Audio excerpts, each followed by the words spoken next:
যে এমন ভাবে আমি এলাকাটারে গড়ে তুলবো যাতে সারা আকাশে আমার পাখি থাকে। আর পাখি থাকা সম্ভব তখনই যখন নিচে পাখির খাবার থাকবে। পাখির খাবারের জন্য এইবার অলরেডি আমরা এই পর্যন্ত প্রায় 33,000 আমের চারা সোনারঘাট মাধবপুরে লাগাই দিচ্ছি। আগামী 3 তারিখে আবার 28,000 আমের চারা আইতেছে, মানে 33,000 আর 28,000 সব মিলে প্রায় 50,000 যদি হয়, 50,000 হইলে প্রতিটা চারার দাম পড়তেছে মিনিমাম 52 টাকা করে। আমার প্রায় 25-26 লাখ টাকা লাগতেছে। এর মধ্যে 1 টাকাও সরকার থেকে বরাদ্দ নেই। তো আমার কালকে আমার পিএ জিজ্ঞেস করতেছে যে এত টাকা স্যার দিলে অন্যান্য অভাবী মানুষ এরা আসে, এরা এমপির উপর অনেক ভরসা করে আইসা কেউ কয় পুরি বিয়া দিত, কেউ কয় ইটা দিত ইটা দিত। তা আমি আমার পিএস এর জবাব দিছি যে অভাব হয়তো আজকের একদিনের অভাব কালকে হয়তো থাকবে না, কিন্তু এই প্রকৃতিকে বাঁচাইতে না পারলে পরবর্তীতে একেবারে আরো বড় বড় ব্যারিস্টার এই এলাকার এমপি বানাইলো লাভ হবে না, অনেক দেরি হয়ে যাবে। এখন আগে অক্সিজেন বাড়াও, তারপর না হয় আমরা অভাব কমাই বলি। এখন না হয় না খাইয়া থাকি সবাই, আগে গাছ গাছালিতে পরিপূর্ণ করো।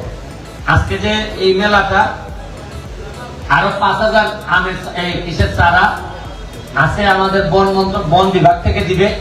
এগুলা নানা ধরনের নানা বর্ণের গাছ, এগুলো আমরা বন্টন করবো। আগামী 3 তারিখ স্কুল খুলতেছে, স্কুলে স্কুলে আমরা বাচ্চাদেরকে আমরা এই কৃষির পক্ষ থেকে আমাদের পক্ষ থেকে আমরা গাছ পাঠাই দিতেছি, আপনারা এগুলোর যত্ন করে লাগাবেন। আমি কৃষি অফিসার, আমাদের এসিডেন্ট মহোদয়, আমাদের নতুন 2 ভাইস চেয়ারম্যান, আমাদের চেয়ারম্যান বৃন্দ এখানে যারা আছেন সবাইকে আমি শুভেচ্ছা জানাচ্ছি যে কাজ করার মানসিকতা নিয়ে সামনে থেকে আগায় যেতে হবে। কারণ আপনারা আমরা পুরা এইবারের প্রশাসন পুরাটাই মোটামুটি নিজের পায়ে দ্বারা এই জায়গা পর্যন্ত আসতে হয়েছে। আশা করি কেউ ডাকুক না ডাকুক, কেউ করুক না করুক, আমরা আমাদের নিজেদের যোগ্যতা নিয়ে আমরা আগাই যাব। এখানে আরো যারা আছেন আমি সবাইকে আমার ব্যক্তিগত পক্ষ থেকে ধন্যবাদ জানাচ্ছি। আর আজকে একটা খেলার দাওয়াত দিচ্ছে আমাদের কসবার সাথে। আপনারা ব্রাহ্মণবাড়িয়ার কসবা, মানে আমাদের মাননীয় আইনমন্ত্রীর এলাকা, কসবার থেকে একটা ফুটবল টিম আসবে আমাদের সোনারঘাটের জি স্কুল মাঠে। কসবা বনাম সোনারঘাট আমাদের একটা ফুটবল ম্যাচ হবে, এখানে আপনারা আসবেন। শুধু কষ্ট করলেই হবে না, কিছু আনন্দ তো নেওয়া লাগবে নাকি? আমরা সোনারঘাটের মানুষ কোনোভাবে আর মানসিক অসুস্থ হইতে আমি দিব না।